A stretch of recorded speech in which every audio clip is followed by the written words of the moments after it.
Привit Kanade. Both myself, Dr. Peter Derkach, and my colleague, Jerry Evans, are grateful for the opportunity to be able to present our work on using 3D printer technology for the fabrication of lower limb prostheses. Both Jerry and I were born in Canada, but we grew up in a Ukrainian environment. Ми розмовляємо українською мовою, але було дуже важко точно представити нашу презентацію, тому ми переходимо на використання англійської мови.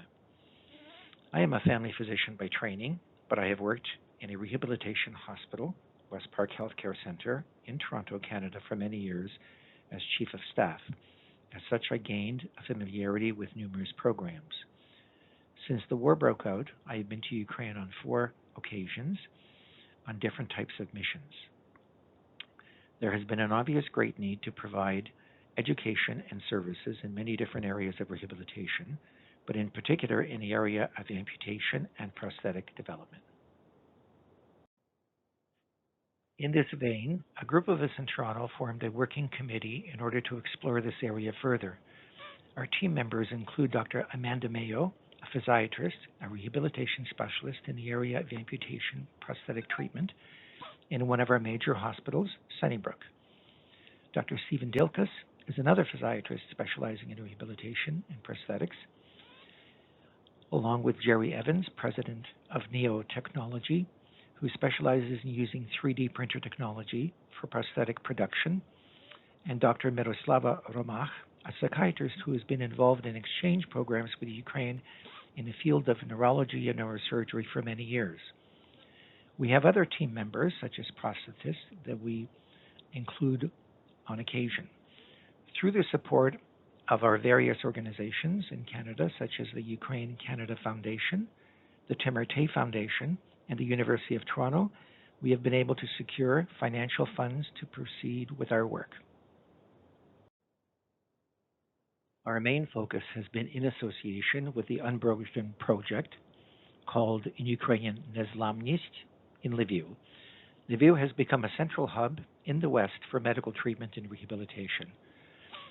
Unbroken is an amalgamation of 3 different hospitals, one general hospital, Pantelimona, a military hospital, Luka, and the children's hospital, Mykolaiv. As you can see from this slide, there are many rehabilitation treatment programs in evolution, ranging from orthopedics, burns, amputee, physiotherapy, occupational therapy, psychiatry, psychosocial, etc. Knowing that there has been a drastic and dramatic increase in need for prosthetic development because of the thousands of new amputee patients, we banded together to plan how we can help in this particular area. Miroslava Romach and I were part of a scouting mission in December of 2022 to survey the 3 hospitals in terms of their general structure, and in particular the state of the prosthetic services at Pantelimon Hospital. All 3 hospitals were in the process of renovations. As you can see, the results have been dramatic. Returning, we were able to plan further, obtain equipment, and visit Unbroken again with my colleague Jerry Evans in August of last year, bringing 3D printers and providing instruction. As you can see from this slide, there are 2 soldiers who were wounded in the course of war. The one on the left was a sapper who was demining and unfortunately lost the distal end of his right arm hand. And the soldier on the left was a tank operator who lost his limb in an explosion. At this point, I would like to hand over the presentation to my colleague, Jerry Evans.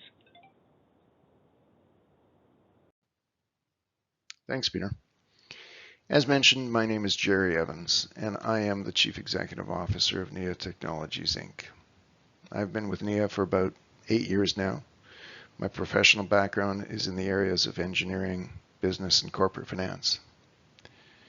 NEA is a Canadian non-profit organization dedicated to enhancing the efficiency and reducing the cost of fabricating prosthetics and orthotics. Most of our work is in low and middle income countries. These regions in particular, and now Ukraine because of the war, often grapple with a shortage of clinical staff and facilities required in P&O device production. One of NIA's innovative solutions is 3D printability, a comprehensive tool chain that combines digital hardware and software for P&O fabrication. Key components of 3D printability include digital scanners, which capture precise measurements of patients' limbs, providing essential data for custom fitting prosthetics and orthotics.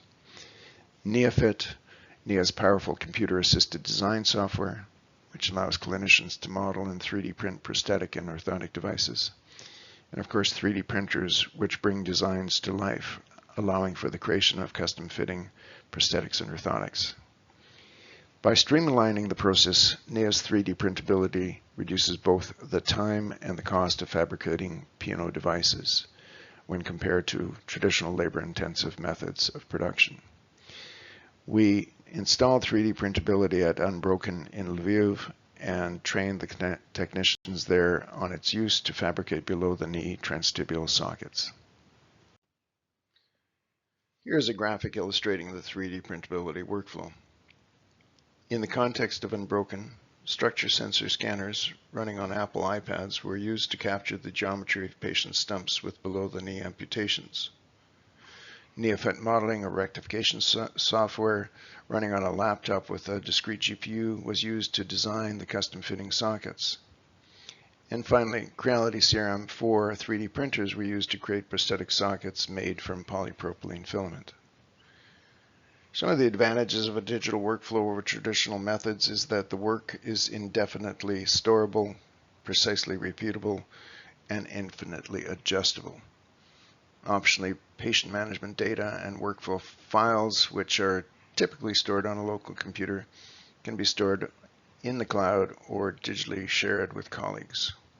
Also, in a digital workflow, it is possible to branch back to traditional fabrication by using a subtractive milling machine to create a positive stump model, and then continuing with the manual method of production.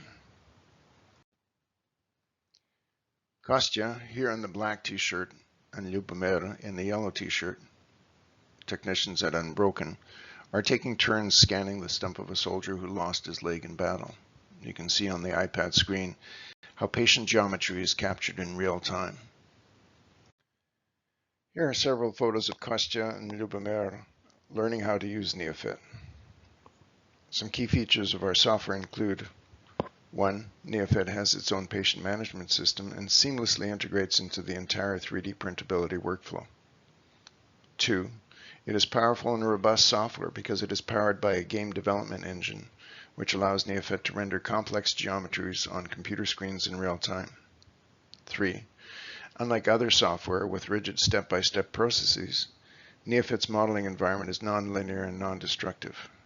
NIAFit enables flexible design modifications without repeated undos.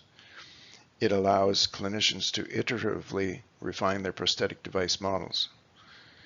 And finally, 4, NIAFit is user-focused. It follows traditional workflows and uses terminology familiar to P&O clinicians, making it easier for them to adapt. This slide showcases NIAFit's editing environment.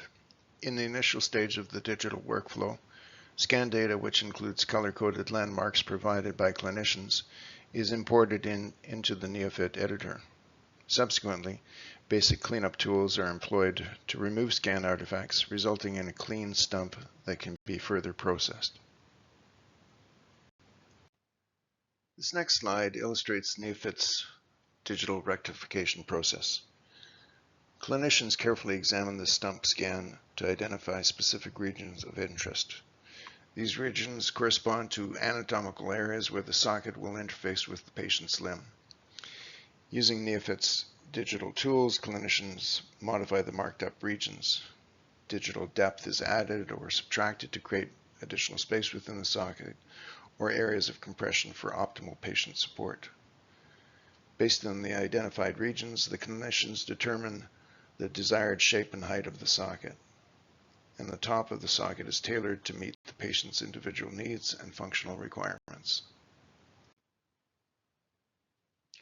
This slide illustrates NIAFit's final steps of socket design.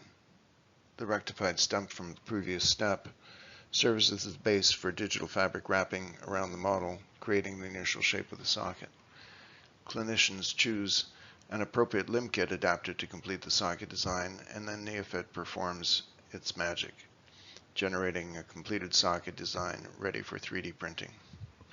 All the while, clinicians retain control over the socket design, as they can always adjust region parameters, trim lines, socket wall thicknesses, and other details as needed without having to start the design process over again.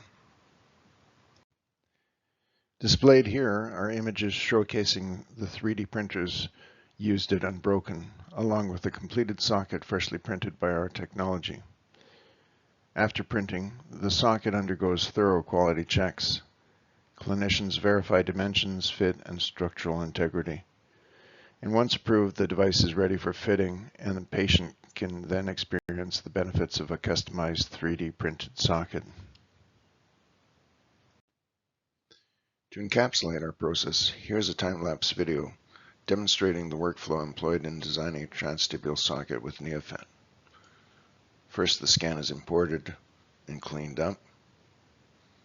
Model is aligned to our coordinate system within the NeoFit editor. Rectifications are applied and a trim line is created. Then digital material is wrapped around the model to create a socket. And finally, an appropriate adapter is attached to the bottom of the socket, which will complete the design of the device, ready for 3D printing. The second time-lapse video illustrates a 3D printer precisely depositing polypropylene material, layer by layer, to construct a socket with unparalleled accuracy and detail.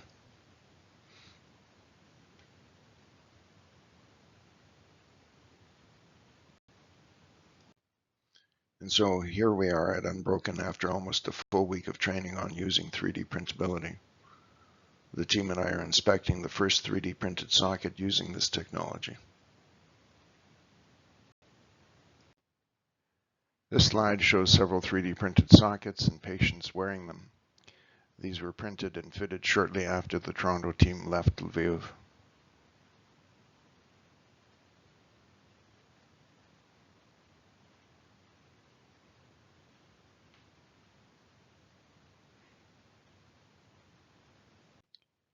Finally, here are some snapshots and videos at Unbroken, taken intermittently since August of last year. They depict digitally created devices and patients using them to play and get around.